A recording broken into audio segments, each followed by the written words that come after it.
अजब नफ़े। नहीं, गरीब और अमीर में फ़र्क क्या है?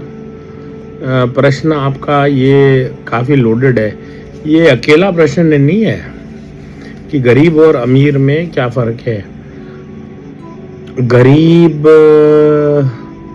के भी अंदर जो पढ़े लिखे गरीब हैं, उनकी जो प्रॉब्लम है, उसके अंदर सबसे बड़ी प्रॉब्लम है perfection, that is equal to planning. उनका काफ़ी समय प्लानिंग पे हो जाता है, जिसको मैं कहता हूँ इमेजिन रियलिटी पे। अमीर कर देता है और इसीलिए वो अमीर है। गरीब इसलिए रहता है ऑलवेज इन वांट, बिकॉज वो परफेक्शन और प्लान के अंदर इतना टाइम खराब होता है। लेकिन दोनों की एक प्रॉब्लम है, सबसे बड़ा रोग क्या कहेंगे लोग, बाकी 9 तो प्रॉब्लम है, आप जानते ही हो ना, गरीबों की बताई थी मैंने। धड़कन जरा थम गई है, तो 10 दिन के लिए तो थम जाएगी। अब डोनाल्ड ट्रम्प साहब का सिग्नेचर आने वाला है US डॉलर पे, पहली बार ही हो रहा है 165 साल में। होती रहती हैं चीज़ें, बड़े बड़े दुनिया में छोटी छोटी चीज़ें होती रहती हैं, पर जो ट्रांसफॉर्मेशन आपके लाइफ में आएगा, केतु मघा नक्षत्र में, सिंबल क्या है नक्षत्र का, बस तो जो पूरी कला में चल रहा है उसके पीछे लग लो या चुपचाप बैठ जाओ, यही है। अरे लाले, तो केतु तो बस 3 घंटे के अंदर आ जाएंगे मखा नक्षत्र में। और जब मखा नक्षत्र में आए थे तभी श्री राम ने कहा था, रघुवर रीति सदा चली आई, प्राण जाई पर वचन न जाई। उनके पिता दशरथ ने कहा कि बेटा राम, सब तैयारी हो चुके तेरे राज्य अभिषेक की, और तेरे लिए मैं अपनी शपथ तोड़ दूंगा। तब केतु मघा नक्षत्र में आए और राम जी ने कहा, पिताश्री, रघुवर रीति सदा चली आई, प्राण जाई पर वचन न जाई। तो और कहा है 28, जो मैंने कहा था 10 दिन रुक जाएगा, ये 20 दिन पहले नहीं कहा था, 1 साल पहले भी कहा था। तो जय सिया राम। हाँ, तो क्योंकि तो महाराज मघा नक्षत्र में आने वाले हैं, तो ऐसा कॉन्टेम्पलेशन भी दे देते हैं ना। 9+1 का कॉन्टेम्पलेशन है। पहला, the first one is that I had said some time back, choices are for kings, options are for people. वही गरीब और अमीर का फर्क है। अब if you have a choice that you say, I will choose by drowning rather than hanging, तो you are 9+1 the hand of God. Question ये शुरू होता है ना कि do you even have a choice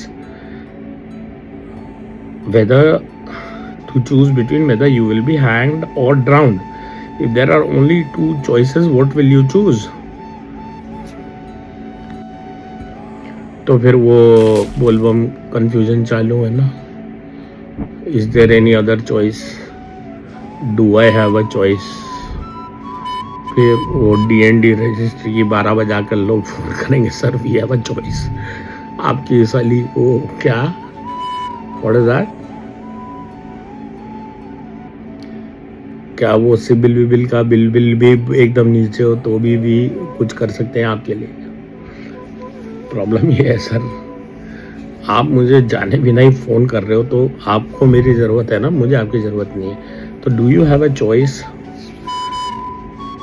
If it has been destined that you will be drowned or hanged, do you have any other choice?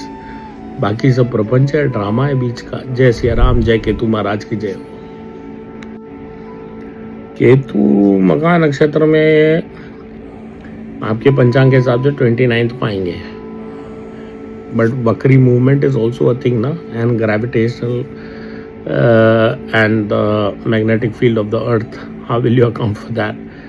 तो अब तो आ ही रहे हैं, आने में ही है, तो कल से ही प्रभाव चालू है। 12 दिन तो आपको जो आपके अखबार चलचित्र है यार वो, हाँ, तो अखबार चलचित्र जो है उसमें लगिए थोड़ी शांति आएगी, आपको थोड़ी राहत आएगी। और पर 12 दिन जो तपन होगी, 12 दिन की जो अगर जो तपन आपने सह ली और बच गए तो जैसे आराम अपन दोनों मिलके सत्संग करेंगे, तीनों चारों, अब 5 तू भी है क्या, 6 7 8 9 वाह सर बिल्कुल। आपकी क्या है ना, आप एक खास बात को आम बना रहे हो। राहु और केतु के अंदर क्या फर्क है कि राहु जी की फिलॉसफी ये है कि चलता रहता है तमाशा, बजती रहती है ताली, पर मजे की बात ये है कि दिखता नहीं मदारी। और केतु महाराज की जो खास बात है वो ये है, चलता रहता है तमाशा। क्या लाले, चलता रहता है तमाशा, बजती रहती है ताली, राम नाम बोलने के बाद भी दिखता नहीं मदारी। तो 9/12 में हिंदुस्तान के सारे प्रधानमंत्री भी हैं, 9/12 इंश्योर करता है। 7 ग्रह दिखते हैं, राहु केतु दिखते नहीं है। राहु का काम है, राहु महाराज का काम है जोड़ तोड़ करके आखिर में जो बेस्ट कैंडिडेट्स हैं उनको केतु महाराज के पास लेके जाना। और केतु महाराज का काम ये है कि भारत जैसे विस्तृत विशाल देश को, जिसने पूरी दुनिया, भारत वो कल्प वृक्ष है जिसकी जड़ों ने पूरी दुनिया को स्टेबिलिटी दे रखी है। तो केतु महाराज का ये काम है कि प्रधानमंत्री बनेगा कौन। तो अभी तक इंडिपेंडेंट इंडिया के अंदर 14 प्रधानमंत्री हुए हैं। इस जन्म में, मेरे इस जन्म के अंदर मैंने जो है साहब 10 प्रधानमंत्री देखे हैं और 10 के 10 जो है जो है केतु महाराज ने बनाए। तो मैंने जो पहले प्रधानमंत्री देखे वो थी माननीय इंदिरा गांधी जी, और अभी मैं कार्यकाल देख रहा हूं माननीय नरेंद्र मोदी जी का। अभी दोनों में क्या खास है ये आप जाने, पर ये क्या है, दोनों ही केतु जनित डेवलपमेंट्स हैं। नरेंद्र भाई मोदी जी के बारे में जो चीज सबसे खास है कि he is the only prime minister till date my friend who was born in independent India. उनका वो एक अकेले प्रधानमंत्री हैं जिनका जन्म हुआ था स्वतंत्र भारत में 1947 के बाद। तो ये चलता रहता है तमाशा, बजती रहती है ताली, राम नाम बोलने के बाद भी उठ जाती है सवारी और दिखता नहीं मदारी, यही है केतु।